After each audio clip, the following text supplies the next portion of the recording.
BCC news కి స్వాగతం. నేటి ముఖ్యాంశాలు.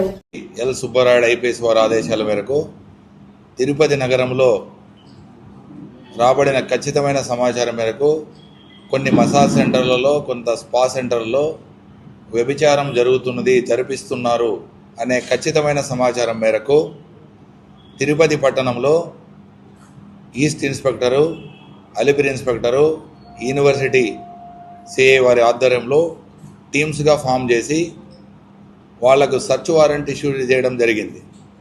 దాని మీద తిరుపతి నగరంలో నడుస్తున్న స్పా సెంటర్ల పైన దాడి చేయడం జరిగింది. ఈ దాడిలో భాగంగా C7 spa centre, DBR hospital road, east PS లిమిట్స్లో ఉన్న